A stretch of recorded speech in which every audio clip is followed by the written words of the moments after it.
The Fed lowering rates yesterday, we're starting to see a ripple effect in the tech trade with more tech spending and larger venture capital investments potentially on the horizon. For more, we're bringing in Cory Johnson, Chief Market Strategist at the Futurum Group and host of the podcast, The Drill Down. Thanks so much for being here, Cory. Glad to be here.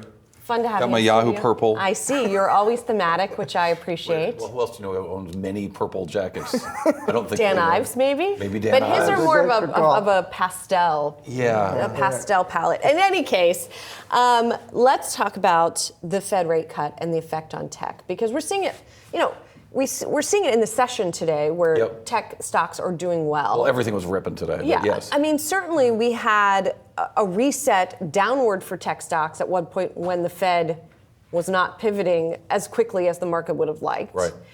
It's become sort of decoupled to some extent, but now maybe we're coupled again. I think directionally, 50 basis points, 25 basis points, whatever. Yeah. But the direction is everything. Right, and the direction is going to ease up spending. It's going to ease up borrowing, and it's going to there's going to be more M&A, I think. But we're certainly going to see a lot more spending on tech. Where the places where growth is happening is tech, and I think that's why this AI theme is something I think is going to last a generation, and it's just starting right now. And I think you see investors trying to position themselves to capture some of that, especially when money is easier to come by. Yeah. Well, and that was one of the points you were making, Cory, which is that you were looking at, the rate cut, these kind of ripple effects, kind of mortgages and credit card rates. But one point you were making was you thought this could also accelerate this kind of move towards AI computing because it makes the capital more accessible. 100%. It also makes returns look better, right? The comparison of a return, if we're going to end up with, are we going to end up another 100 basis points below where we are right now in a year? Probably. So that suddenly means returns in equities, growth it becomes more valued, if you will, by the markets, and growth is found in these tech names, and tech names beyond the Mag 7. Well, I want to ask about timing about this a little bit first, because there are still a lot of folks who argue even with this cut, things are still restrictive. Money is still somewhat financial. I think that's right. So I guess the question is, how much further do we go to have to see really the floodgates open in a more decided fashion? So you just had the great chart about mortgage rates. Yeah. Breaking Josh's heart, or maybe giving Josh hope, right? But we saw the mortgage rates started turning down, not when the first rate cut came yesterday, but back in November is when we got to a high. They've been coming down ever since with some bumps along the way. And I think that you're going to see the same thing as it relates to tech spending, that there is a confidence that companies have to invest money in tech and in AI in particular. They've always been spending money on tech, but spending money on AI, figuring out what data they've got, figuring out where there's value, and companies of all kinds are doing that work right now. Another area, Cory, I want your take on. You live in the Bay Area. I do. Right there. As did you. As did I, many years, native, actually. It hasn't been the same since.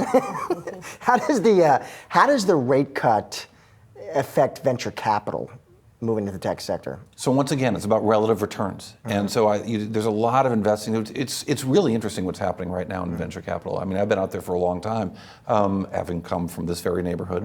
There's a Wegmans in this building? Oh, sure we know. is, yeah. That's amazing.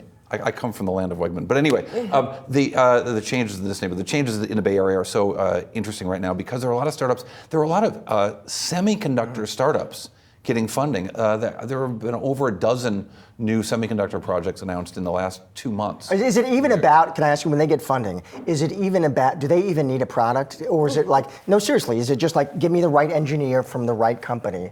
It's more than a PowerPoint dog and a PC, but there are, because of so expensive to manufacture semiconductors, you end up with investments long before there is a product. But the right teams are getting the right investments, and it's really interesting to see. And it's a place that I've been, like I said, I've been there for a while. I've been covering technology for a very long time. I've been investing in technology for a very long time. But I think this is the biggest boom in new semiconductor companies that we've seen in 40 years. So you mentioned earlier, beyond the Mag 7, you're also seeing some opportunities. This is something you've been talking about for a while. Is that in semis beyond NVIDIA, or is it elsewhere? Where are you kind of focusing? I think it's elsewhere, and I think it's really interesting in software. I have a personal holding in Oracle, which I won't tell you about my lousy ones, I'll tell you about my great one, but Oracle's been great. But Oracle has Two things about Oracle. So they've seen a big pickup in their business because of their ability to manage data for AI and exploit that. They've also been able to rewrite a lot of their code. There's a really interesting comment in a conference call I think it was about 3 quarters ago. They made this massive acquisition of Cerner, the healthcare software company. And they've been going through and rewriting all of Cerner's ancient code. But they've been using AI to do it. And they're doing it 10 times faster than they were before because And they've got these AI people. tools with or the same people doing more faster. Right. And I think you're going to see a lot of excitement around. We're going to see AI go up the stack, right? So right now there's a lot of focus on hardware, on chips, on disk drives. There's some really exciting things happening just in the software level, in the infrastructure side. There's a New York company actually called Vast Data. Private company, you probably haven't heard about it. It's a $9 billion valuation in their last fundraising round. What is it called, Vast? Vast Data, fascinating company. And they've got sort of a system level software that, if you want to think of it, sort of manages the data that's sitting, the AI that NVIDIA chips are creating and managing. But the software level of Vast Data is incredible. It's an incredible business. It's cash flow positive, they have said publicly. I had dinner with the CEO last week, and the business is just exploding. And it's, like I said, it's a company I haven't even heard of. But that's another place where venture capital money has been going, and looks like it's doing quite well. All right, Cory Johnson, always good to see you in person. Back of my Appreciate hood. it.